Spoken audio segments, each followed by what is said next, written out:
नमस्कार दोस्तों, मैं आपका मित्र और मार्गदर्शक राजेश शुक्ला एक बार फिर से आपके सामने हूं और डीके शिक्षा ऑनलाइन प्लेटफॉर्म पर आप सबका बहुत बहुत हार्दिक स्वागत करता हूं। दोस्तों, हम लोग पिछले लेक्चर में सबसे पहले ये डिस्कस कर रहे थे कि परीक्षा की तैयारी के क्रम में हमारी योजना क्या रहेगी, यानी हम किस प्लान पर काम करेंगे। तो मैंने आपको बहुत स्पष्ट तौर पर यह बात बताई कि आपके पढ़ने की रणनीति क्या होगी, आपके अध्ययन की रणनीति क्या होगी, यानी किस स्ट्रेटजी पर आप काम करेंगे। तो आज हम लोग उसी क्रम में आगे बढ़ेंगे और एक औपचारिक तौर पर शुरुआत हो जाएगी, क्योंकि जैसा आप पीछे स्क्रीन पर देख रहे हैं साफ साफ लिखा हुआ है अध्याय 1 क्या, कब, कहां और कैसे, chapter 1 what, where, how and when, जिसका लेक्चर नंबर 1 स्टार्ट हो रहा। तो मैंने आपको स्पष्ट तौर पर यह बात बताई थी कि सीटेट की परीक्षा में सफलता अर्जित करने के लिए आपको एनसीईआरटी की किताबों को बहुत अच्छे से पढ़ना होगा, या फिर आप कोई भी कॉम्पिटिटिव एग्जाम दे रहे हैं, कोई भी प्रतियोगी परीक्षा की तैयारी कर रहे हैं जिसमें आपको जीएस पढ़ना है या कोई अदर सब्जेक्ट आप मान लीजिए ऐसा पढ़ रहे हैं जहां पर इतिहास के प्रश्न आने जा रहे हैं, भूगोल के प्रश्न आने जा रहे हैं, तो उसमें आपको कहीं ना कहीं एनसीईआरटी को बेस बनाना पड़ता है। तो हम लोग एनसीईआरटी पर फोकस होकर के अपनी स्टडी करने जा रहे हैं, जिसमें से हम लोग सबसे पहले एनसीईआरटी क्लास 6 से शुरुआत कर रहे हैं। क्लास 6 की जो हिस्ट्री की बुक है, सोशल साइंस में हिस्ट्री में यही बुक पढ़ाई जाती है हमारे अतीत नाम से। तो हमारे अतीत का पहला खंड आज से शुरू हो रहा है, जिसका पहला अध्याय यहां पर लिखा हुआ है क्या, कब, कहां और कैसे, यानी chapter 1 what, where, how and when. ये आपके हिस्ट्री के पहले अध्याय की शुरुआत है। तो इसी क्रम में हम लोग आगे अपनी पढ़ाई जारी रखेंगे, यानी जिस तरह से मैंने आपको पिछले लेक्चर में पाठ्यक्रम पर एक समझ दी थी कि इतिहास का क्या पाठ्यक्रम रहेगा, एनसीईआरटी में हम क्या पढ़ेंगे, ये आपके सामने शुरू हो रहा है। तो चलिए आज के लेक्चर की शुरुआत करते हैं। यानी आज हम लोग क्या पढ़ने वाले हैं, आज किस टॉपिक पर डिस्कशन करने वाले हैं। तो अब आपको स्पष्ट हो गया होगा कि क्लास 6 की हिस्ट्री की जो बुक है एनसीईआरटी की, उसका पहला अध्याय आज प्रारंभ होगा। पहला अध्याय आपके सामने है।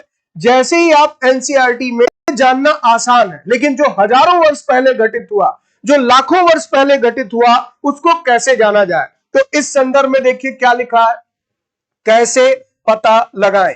ये जानने के लिए कि कल क्या हुआ था, तुम रेडियो सुन सकते हो, टेलीविजन देख सकते हो या फिर अखबार पढ़ सकते हो। तो कल क्या हुआ, ये भी तो आखिर यहां पर अगर देखा जाए अतीत ही तो है, क्योंकि कल जो बीत गया यही अपने आप में पास्ट है। तो काल क्रम में हम कह सकते हैं, टेंस के सेंस में बात की जाए तो कल जो कुछ भी हुआ वो पास्ट है, अतीत है। अब आगे देखिए, ये कह रहा है कि कल क्या हुआ ये जानना बहुत आसान है, क्योंकि हम रेडियो सुनकर समाचार के माध्यम से जान सकते हैं, हम अखबार पढ़ के जान सकते हैं, टेलीविजन देख करके जान सकते हैं, यानी समाचार पत्रों के माध्यम से या न्यूज के माध्यम से हमें कल होने वाली घटनाओं की जानकारी आसानी से मिल जाती है। वो भी शामिल है, जो पिछले साल हुआ वो भी शामिल है, और जो बहुत पहले हुआ ये भी शामिल है। तो इस पूरे पैराग्राफ से आपको यहां पर एक महत्वपूर्ण बात क्या पता चली कि हिस्ट्री क्या है, इतिहास क्या है।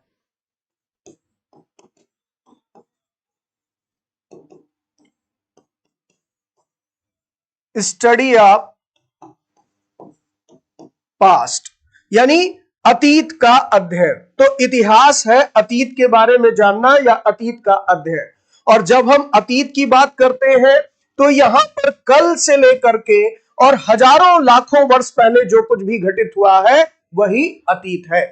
तो अब मुद्दा यह खड़ा होता है कि जो बहुत पहले घटित हुआ, जो हजारों वर्ष पहले घटित हुआ, लाखों वर्ष पहले घटित हुआ, उसके बारे में हम कैसे जानें।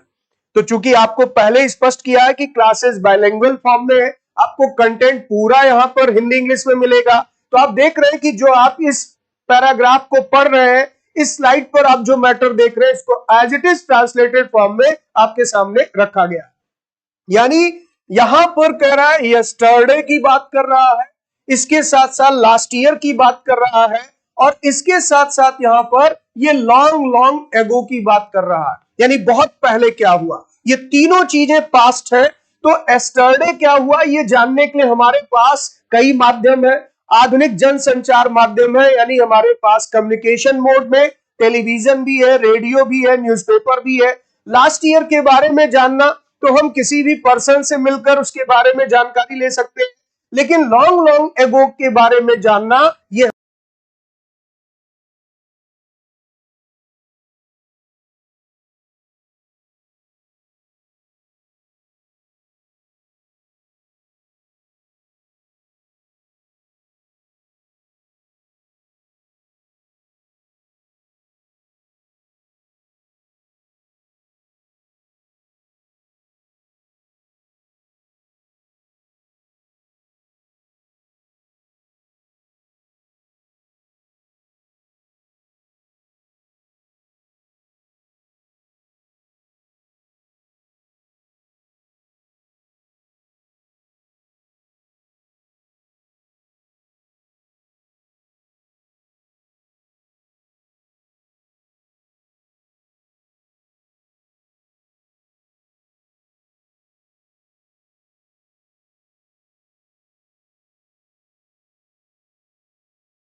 कम्युनिकेशन मोड में टेलीविजन भी है, रेडियो भी है, न्यूज़पेपर भी है। लास्ट ईयर के बारे में जानना तो हम किसी भी पर्सन से मिलकर उसके बारे में जानकारी ले सकते हैं, लेकिन लॉन्ग लॉन्ग एगो के बारे में जानना ये हमारे लिए एक चैलेंज है। तो इतिहास को जानने का आखिर साधन क्या, यानी अल्टीमेटली अगर देखा जाए तो ये जो पूरा चैप्टर आप पढ़ने जा रहे हैं ये फोकस करने जा रहा है सोर्सेज पर। बाद ये कह रहा है कि अतीत के बारे में हम क्या जानना चाहते हैं। एक है किससे जाने, कैसे जाने, और एक है क्या जाने। तो यहां पर ये कह रहा अतीत के बारे में बहुत थे, कौन से नाटक देखा करते थे और कौन कौन से गीत गाते थे।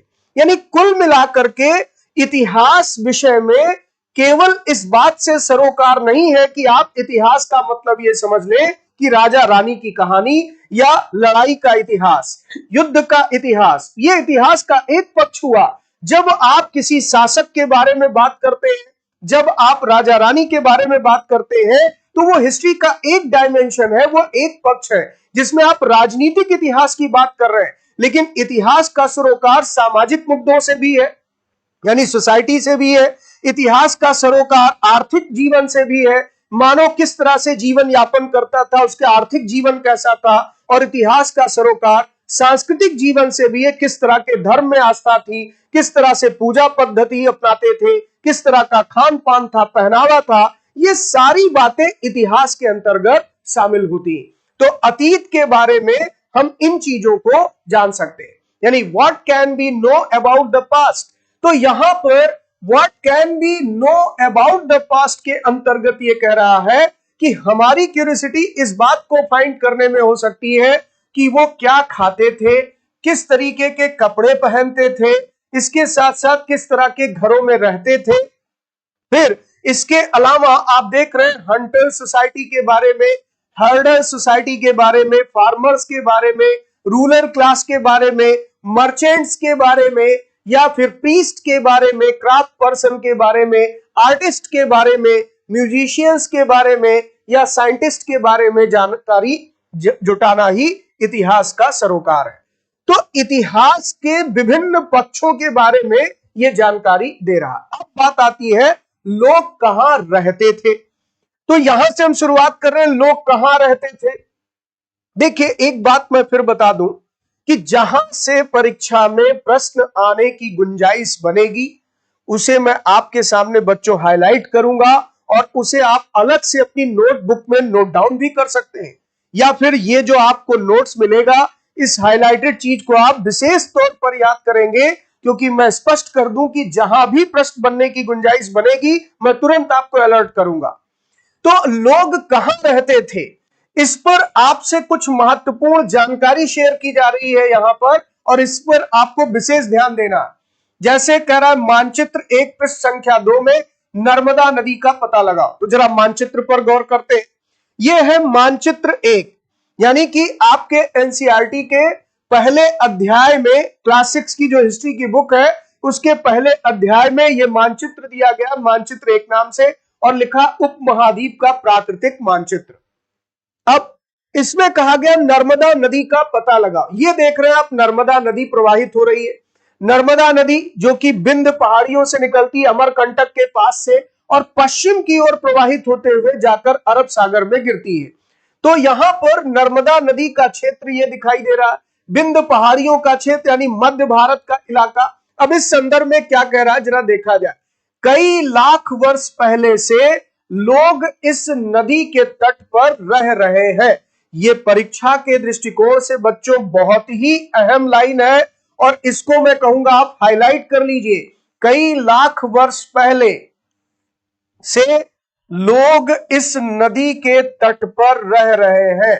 ये लाइन बहुत इंपॉर्टेंट है, और ये किस क्षेत्र की बात कर रहा है, नर्मदा नदी घाटी क्षेत्र की बात कर रहा है, ये भी ध्यान रखिएगा। मैंने अभी मानचित्र पर आपको दिखाया मध्य भारत का इलाका, ये नर्मदा नदी का क्षेत्र है, और इस क्षेत्र की यह बात कर रहा है कि यहां पर कई लाख वर्ष पहले से लोग निवास कर रहे हैं। यहां रहने वाले आरंभिक लोगों में से कुछ कुशल संग्राहक थे। तो कुशल संग्राहक का मतलब क्या है कि वो एक तरीके के खानाबदोश जीवन जीने वाले लोग थे। वो खाद्य उत्पादन की कला से परिचित नहीं थे।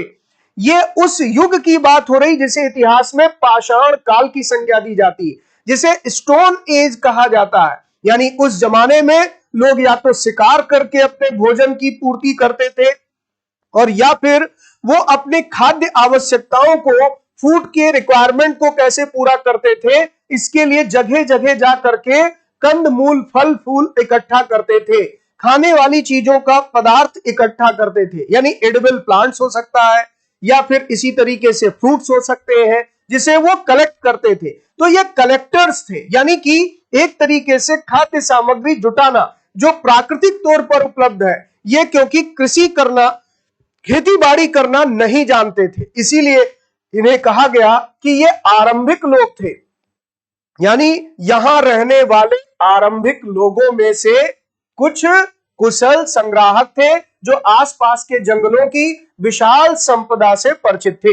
यानी अब देखिए, जंगल के आसपास के इलाकों में रह रहे हैं, क्योंकि इन्हीं जंगलों से तो इन्हें खाद्य पदार्थ मिलेंगे, कंद मूल फल मिलेंगे, जानवरों का शिकार करना इनके लिए सुगम होगा। तो यहां पर यह कह रहा है अपने भोजन के लिए वे जड़ों, फलों तथा जंगल के अन्य उत्पादों का यहीं से संग्रह किया करते थे। वे जानवरों का आखेट भी करते थे।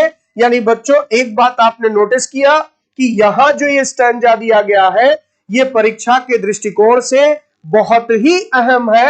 ये पूरा का पूरा बहुत इंपॉर्टेंट है, वेरी इंपॉर्टेंट कैटेगरी में मैं रख रहा हूं, यहां से प्रश्न आने की पूरी गुंजाइश रहती। तो दो बात स्पष्ट हो गई कि आज के लाखों वर्ष पहले, तो जो लाख वर्ष पहले की बात हुई, अतीत की बात आ गई, यही तो इतिहास का अध्ययन है। यानी लाख वर्ष पहले की बात हो रही। दूसरी चीज, लाख वर्ष पहले से लोग इस नदी के तट पर जो रहने वाले लोग हैं, इनको आरंभिक लोग कहा गया है, और इतिहास की भाषा में इसको एक नाम दिया गया, इसको पाषाण काल कहा जाता है, स्टोन एज कहा जाता है। तो कुल मिलाकर के यहां पर मानचित्र पर आप देख सकते हैं मध्य भारत का इलाका है। यानी आज की तारीख में आप कह सकते हैं कि ये जो नर्मदा नदी घाटी का क्षेत्र है, ये मध्य प्रदेश राज्य इसके अंतर्गत आप शामिल कर सकते हैं, महाराष्ट्र का कुछ इलाका इसमें आप शामिल कर सकते हैं। तो ये जो क्षेत्र है, यहां पर लाखों वर्ष पहले लोग रहा करते थे। अब तुम उत्तर पश्चिम की सुलेमान और किरथर पहाड़ियों का पता लगाओ। तो यहां पर दो पहाड़ियों का जिक्र हुआ, सुलेमान और किरथर की पहाड़ियां। तो आप देख रहे हैं ये है सुलेमान पहाड़ी का क्षेत्र, यह है किरथर पहाड़ी का क्षेत्र, यानी आज की तारीख में ये पाकिस्तान के अंतर्गत स्थित है। लेकिन जिस समय की हम बात कर रहे हैं, अतीत की बात कर रहे हैं, उस समय पाकिस्तान भारत से अलग नहीं था, इसीलिए यहां पर उपमहाद्वीप की संज्ञा दी जा रही, ये इंडियन सब कॉन्टिनेंट की बात हो रही। तो किरथर और सुलेमान की पहाड़ियां आप देख रहे हैं कि पाकिस्तान के राज्य क्षेत्र के अंतर्गत है या भारतीय उपमहाद्वीप के उत्तर पश्चिमी भागों की ओर अवस्थित है। तो पता लगाने के लिए जो इसने कहा सुलेमान किरथर पहाड़ी का पता लगाओ, ये मानचित्र में साफ साफ दिख रहा है, लेकिन ध्यान रखिएगा दिशा भी बताई जा रही, कहां? उत्तर पश्चिम में। तो उत्तर पश्चिम की ओर, यानी जो मानचित्र आपने देखा इसमें ये नॉर्थ वेस्ट की ओर, उत्तर पश्चिम की ओर सुलेमान और किरथर की पहाड़ियां दिखाई दे रहे हैं। फिर इसी क्षेत्र में कुछ ऐसे स्थान है जहां लगभग, अब ध्यान दीजिएगा, यानी अगर इसको देखें तो आप कह सकते हैं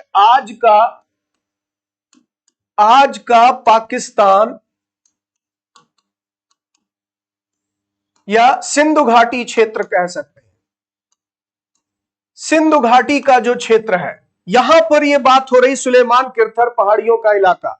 इसी क्षेत्र में कुछ ऐसे स्थान है जहां लगभग 8000 वर्ष पूर्व स्त्री पुरुषों ने सबसे पहले गेहूं तथा जौ जैसी फसलों को उपजाना आरंभ किया। ये बहुत महत्वपूर्ण लाइन है, परीक्षा के दृष्टिकोण से फिर बहुत अहम है, जहां लगभग 8000 वर्ष पूर्व स्त्री पुरुषों ने सबसे पहले गेहूं तथा जौ जैसी फसलों को उपजाना आरंभ किया। यानी अब देखिए यहां पर इंसान का जीवन पाषाण युग में कैसा है, ये कैसे जीवन यापन करते, तो इनके जीवन जीने की शैली में आपने देखा ये कुशल संग्राहक है। तो कुशल संग्राहक की बात हो रही थी, ये जंगल में जानवरों का शिकार करते थे, यहां वन उत्पादों का प्रयोग करते थे अपने भोजन की आवश्यकताओं की पूर्ति के लिए। अब बात हो रही है कि ये खेती करना सीख गए, कृषि कार्य आरंभ कर दिया, फसल पैदा करना जान गए। तो मानव ने खेती की कला कब सीखी? आज से लगभग 8000 वर्ष पूर्व। यहां से एक प्रश्न बन सकता है, कृषि की शुरुआत कब हुई थी? आज से लगभग 8000 वर्ष पूर्व मनुष्य द्वारा कृषि की गई सबसे पहली फसल, यानी उपजाई गई सबसे पहली फसल, तो क्या लिखा? गेहूं और जौ जैसी फसलें। यानी दोनों प्रश्न ध्यान रखिएगा, कृषि कार्य मानव ने कब सीखा? तो आज से लगभग 8000 साल पहले। और सबसे पहले उपजाई गई फसल कौन सी थी? तो गेहूं और जौ। उन्होंने भेड़, बकरी और गाय, बैल जैसे पशुओं को पालतू बनाना शुरू किया, यानी पशुपालन की भी शुरुआत हुई, जिसमें भेड़, बकरी, गाय, बैल जैसे पशुओं को पालतू बनाना इन्होंने शुरू कर दिया था। ये लाइन भी आपके परीक्षा के दृष्टिकोण से बहुत ही अहम है। जितनी चीजें मैं बच्चों यहां हाईलाइट कर रहा हूं या आपको बता रहा हूं, ये ध्यान रखिएगा, परीक्षा में हूबहू यहां से आपको प्रश्न मिलने वाले हैं। एक एक लाइन से प्रश्न बनता है, और इसीलिए मैंने बार बार इस बात पर जोर दिया कि आपको पूरी एनसीईआरटी डाइजेस्ट करनी है, घोट कर पी लेना है, एक एक लाइन पर गौर करना है, जहां से परीक्षा में प्रश्न पूछे जाएंगे। मेरी जिम्मेदारी है कि आपको हर लाइन बता दूं जहां से प्रश्न निकलेंगे। तो आपको कुछ अदर इंफॉर्मेशन भी क्लास में मिलेगी, वो भी आप नोट डाउन कर सकते हैं, लेकिन इन चीजों पर आपको विशेष ध्यान रखना। आगे बढ़ते हैं। ये लोग गांवों में रहते थे, यानी अब देखिए स्थायी जीवन का विकास हो चुका था, स्थायी जीवन की शुरुआत हो चुकी थी, ग्रामीण संस्कृति का उदय हो चुका था, यानी स्थायी तौर पर ये यहां पर घर बनाकर रहना सीख चुके थे। तो ये सारी बातें किस समय की हो रही है? समय याद रखिएगा, लिखा है 8000 वर्ष पहले। तो ये 8000 ईसा पूर्व की बात हो रही है, क्योंकि 8000 वर्ष पहले को हम इस तरह से भी लिख सकते हैं, जिस पर मैं आगे आपको जानकारी दूंगा कि ईसा पूर्व इसमें क्या है। आगे देखते हैं। उत्तर पूर्व में गारो तथा मध्य भारत में विंध्य पहाड़ियों का पता लगाओ। नोटिस करिएगा, यहां एक और पहाड़ी का नाम आया गारो पहाड़ी, और फिर एक और पहाड़ी का नाम आया विंध्य पहाड़ी। तो गारो, खासी और जयंतिया ये मेघालय राज्य की पहाड़ियां, यानी जो गारो पहाड़ी लिखा है ये मेघालय राज्य में स्थित है, मेघालय में है गारो, खासी और जयंतिया जैसी पहाड़ियां। तो उत्तर पूर्व लिखा है, यानी जरा मानचित्र पर गौर करिए, ये है गारो पहाड़ियां। ये मेघालय राज्य का क्षेत्र आप देख रहे हैं। तो ये भारत का उत्तर पूर्व है, नॉर्थ ईस्ट है, और नॉर्थ ईस्ट में गारो पहाड़ियां मेघालय राज्य के अंतर्गत आपको दिखाई दे रही होंगी। ठीक है। तो सुलेमान किरथर मैंने बताया आज के पाकिस्तान के इलाके में, नर्मदा मैंने बताया आज के मध्य प्रदेश और महाराष्ट्र का क्षेत्र, ये विंध्य पहाड़ियों का क्षेत्र भी आप देख रहे हैं मध्य प्रदेश जैसे क्षेत्र में पड़ रहा है, मध्य भारत के क्षेत्र में, यानी ये मध्य भारत का क्षेत्र दिखाई दे रहा है। सेंट्रल इंडिया की बात हो रही। अब इसके अंतर्गत ये कह रहा है कि ये कुछ ऐसे अन्य क्षेत्र थे जहां कृषि का विकास हुआ, जहां सबसे पहले चावल उपजाया गया, वे स्थान विंध्य के उत्तर में स्थित थे। अब ये लाइन परीक्षा के दृष्टिकोण से बहुत अहम हो जाती है। जहां सबसे पहले चावल उपजाया गया, वे स्थान विंध्य के उत्तर में स्थित थे। यानी यहां से सीधा प्रश्न आपके पेपर में आ जाएगा, चावल की खेती सबसे पहले जहां हुई वो क्षेत्र कहां है? तो विंध्य के उत्तर में स्थित होने की बात कर रहा है। यानी अगर आप यहां पर नोटिस करें तो ये किन चीजों के बारे में बता रहा है? विंध्य के उत्तर होने का मतलब उत्तर प्रदेश। ठीक है, उत्तर प्रदेश का इलाका शायद रहा होगा। जैसे लहुरा देव नाम का एक पाषाण कालीन पुराना स्थल मिला है, या फिर कोल्डीवा नाम के इलाके मिले हैं जहां से चावल की खेती का प्रमाण मिलता है। तो उत्तर प्रदेश के आसपास का क्षेत्र था वो जहां पर चावल सबसे पहले उपजाया गया। तो आपके एग्जाम में प्रश्न आने वाला है कि चावल की खेती कब हुई? तो आज के लगभग 8000 साल पहले। और कहां सबसे पहले उपजाया गया? तो वे स्थान जो विंध्य के उत्तर में स्थित है। क्योंकि जरा मानचित्र पर गौर करिए, यह है विंध्य पहाड़ियां, और विंध्य पहाड़ियों के उत्तर का मतलब क्या हो गया कि ये जो गंगा घाटी का क्षेत्र है, उत्तर प्रदेश का इलाका इसके अंतर्गत आ जाता है। तो ये गंगा घाटी का क्षेत्र है। गंगा घाटी के क्षेत्रों में जो गंगा की सहायक नदियों का इलाका था, यहां पर चावल की खेती पाषाण युग के अंतिम चरण तक आते आते होने लगी थी। क्लियर हो गया? तो ये पूरा का पूरा पेज बच्चों, यहां से लोग कहां रहते थे, ये वाला टॉपिक, और इसके साथ साथ इस मानचित्र पर कुछ बातें बताई। इसमें जो आपको बताया परीक्षा के दृष्टिकोण से बहुत अहम है। ये सारी चीजें पढ़ने के बाद आपने कुछ महत्वपूर्ण चीजें सीखी हैं, उस पर एक बार पहले स्पष्ट कर देता हूं। तो सबसे पहले हम लोगों ने ये पढ़ा, इतिहास की परिभाषा क्या है, इतिहास किसे कहते हैं? तो ये हो गया अतीत का अध्ययन। अतीत का अध्ययन यानी हिस्ट्री क्या है? Study of past.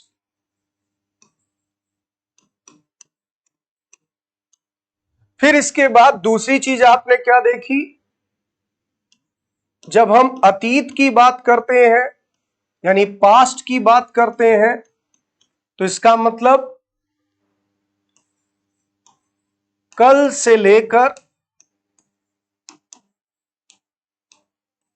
हजारों लाखों वर्ष पहले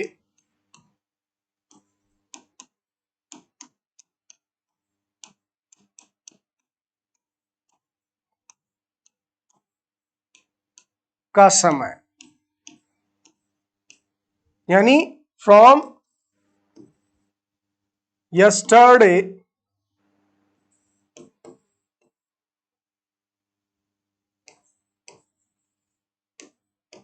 to long ago, years ago। ठीक है। और फिर इसके बाद इतिहास को जानने के साधन, इतिहास को जानने के साधन,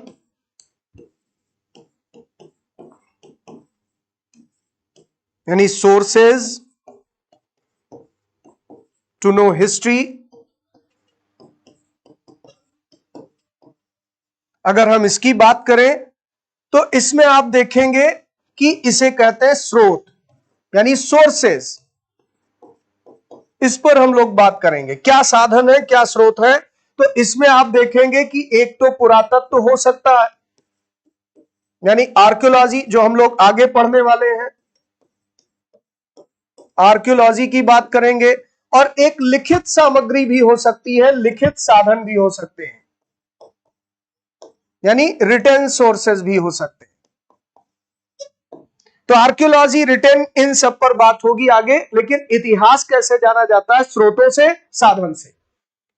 अब यहां पर इसी पर हम लोग चर्चा कर रहे थे कि लोग कहां रहते थे। इस संदर्भ में अभी मैंने जो जानकारी दी उसी का यह ट्रांसलेटेड फॉर्म है।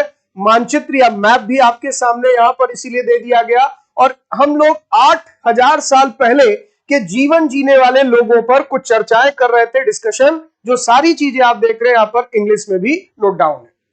यानी इसमें आपको यह ध्यान रखना है कि जो नर्मदा रिवर वैली का रीजन मैंने आपको बताया, यानी जो नर्मदा घाटी का क्षेत्र है, तो नर्मदा रिवर वैली के रीजन में यहां पर लोगों ने रहना शुरू कर दिया था। यानी बैंक ऑफ दिस रिवर का मतलब इस नदी घाटी इलाके में सेवरल 100,000 ईयर से, यानी कई हजार वर्ष पहले से यहां पर लोग रहना प्रारंभ कर चुके थे।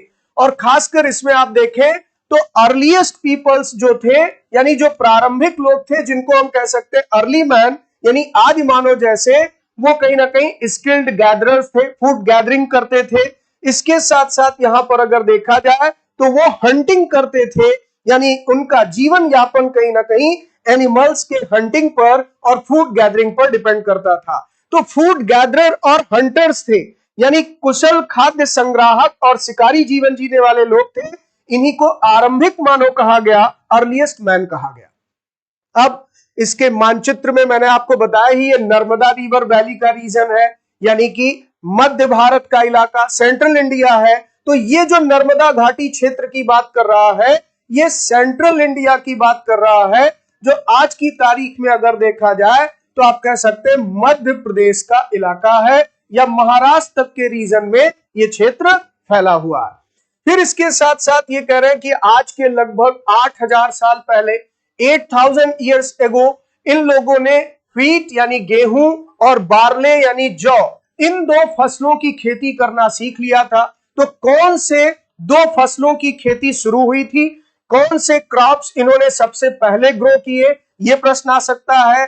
क्रॉप ग्रोइंग के बारे में इन्होंने कब सीखा, आज के 8000 ईयर्स एगो। और इसके साथ साथ यहां पर यह भी बता रहे हैं कि जो गारो पहाड़ियों का क्षेत्र है, या जो यहां पर विंध्यन हिल्स का रीजन है, इसको भी आप देखें।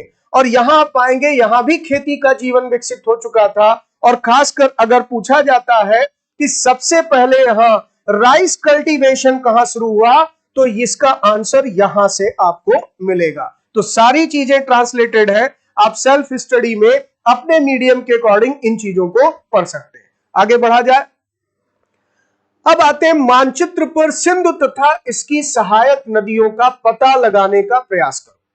देखिए, सिंधु और इसकी सहायक नदियां, सहायक नदियों का मतलब जैसे उदाहरण के आप देखें तो आप जानते हैं चिनाब इसकी सहायक नदी है, या जैसे आप देखते हैं झेलम इसकी सहायक नदी है, या रावी इसकी सहायक नदी है, या इसी तरीके से अगर आप देखें ब्यास इसकी सहायक नदी है। ठीक है, तो यहां पर चिनाब, झेलम, रावी, ब्यास, सतलुज, ये सब इसकी सहायक नदियां हैं, ट्रिब्यूटरीज हैं। यानी एक मुख्य नदी होती है और उसमें जो अन्य नदी धाराएं आकर मिलती हैं उन्हें सहायक नदी कहा जाता है। तो सहायक नदियां उन्हें कहते हैं जो एक बड़ी नदी में मिल जाती है। यह भी परीक्षा के दृष्टिकोण से महत्वपूर्ण है। क्या पता आपसे प्रश्न यही पूछ लिया जाए, सहायक नदी किसे कहते हैं, तो वो नदी जो एक बड़ी नदी में जाकर समा जाए या मिल जाए। तो मुख्य नदी एक होती है और एक सहायक नदी। अब इससे भी ज्यादा महत्वपूर्ण तथ्य इसमें क्या बताया जा रहा है उसको मैं अंडरलाइन कर रहा हूं। लगभग 4700 वर्ष पूर्व इन्हीं नदियों के किनारे कुछ आरंभिक नगर फले फूले। अब देखिए 4700 साल पहले का मतलब क्या हुआ, जरा इसको गौर करिएगा। यह कह रहा है लगभग 4700 साल पहले, यानी अगर हम मान लें कि अभी 2022 का वर्ष चल रहा है, तो आप अगर कह रहे हैं 4700 साल पहले, तो इसका मतलब कि लगभग 2700 बीसी के आसपास का समय, 2700 ईसा पूर्व के आसपास का समय। तो इस समय अगर भारत के इतिहास पर आप नजर डालें तो इसे हम कहते हैं हड़प्पा काल था, यानी जब हड़प्पा सभ्यता प्रकट हुई थी, तो ये हड़प्पा सभ्यता का समय है बेसिकली। ठीक है, तो यहां पर बच्चों ये ध्यान रखिएगा कि ये हड़प्पा सभ्यता का समय है, जब हड़प्पा सभ्यता फली फूली लगभग 2700 ईसा पूर्व, क्योंकि आप इसको और इसको जोड़ दें तो लगभग 4700 वर्ष पूर्व पहुंच जाएंगे। भाई 2022 अभी चल रहा है, 2700 इसमें साल जोड़ेंगे तो लगभग 4700 साल पहले पहुंच जाएंगे। तो इस तरीके से इन्हीं नदियों के किनारे, इन्हीं नदियों मतलब सिंध और इसकी सहायक नदियों के किनारे, इसीलिए तो इसे आप इतिहास में कहते हैं सिंधु घाटी की सभ्यता। और सिंधु घाटी की सभ्यता ही पहला नगरीकरण माना जाता है, यानी ये फर्स्ट अर्बनाइजेशन था इंडिया का। पहली बार नगर कब विकसित हुए, आरंभिक नगर कब आए, तो लगभग 4700 वर्ष पहले समय ये रहा। फिर गंगा व उसकी सहायक नदियों के किनारे तथा समुद्र तटवर्ती इलाकों में नगरों का विकास लगभग 2500 वर्ष पूर्व हुआ। अब 2500 वर्ष पूर्व लिखा है, तो 2500 वर्ष पूर्व का मतलब यहां पर क्या हो गया, आप कह सकते हैं लगभग ये ईसा पूर्व 6ठी शताब्दी की बात कर रहा है, 6ठी शताब्दी की बात कर रहा है, 6th सेंचुरी बीसी की बात कर रहा है।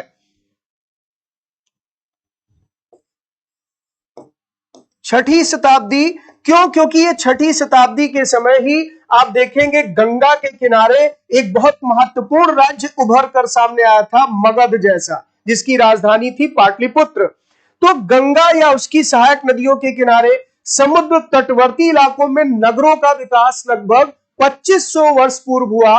तो अभी अगर हम मान लेते हैं 2000 चल रहा है, तो उसमें 500 साल और पीछे चले जाइए तो कुल मिलाकर हम कहेंगे लगभग 6ठी शताब्दी या 6th सेंचुरी बीसी की बात हो रही। तो दो चीजें स्पष्ट की, एक नगरीकरण गंगा के किनारे दिखाई दे रहा है, जो आज से लगभग आप कह सकते हैं कि 2500 साल पहले हुआ, यानी 6ठी शताब्दी ईसा पूर्व का समय, 6th सेंचुरी बीसी का समय, और एक आज से 4700 साल पहले यानी लगभग 2700 ईसा पूर्व के आसपास, तो एक हड़प्पा काल में नगरों का उदय हुआ सिंधु नदी के किनारे, और एक जब मगध महाजनपद का उदय हुआ तो गंगा घाटी में हुआ, और यहां गंगा घाटी में कई नए नगर पैदा हुए जिसे हम दूसरा नगरीकरण भी कहते हैं। तो इस तरीके से आपने कुल मिलाकर भारत के नगरीकरण के बारे में जाना। तो अगर हम नगरीकरण की बात करें, नगरीकरण जिसका मतलब हुआ नगरों का उदय,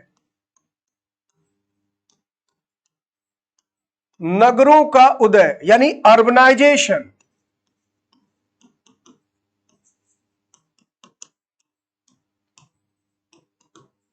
राइज ऑफ सिटी। ठीक है, तो इसमें दो चरण आपने देखे, एक है प्रथम नगरीकरण, प्रथम नगरीकरण, फर्स्ट अर्बनाइजेशन,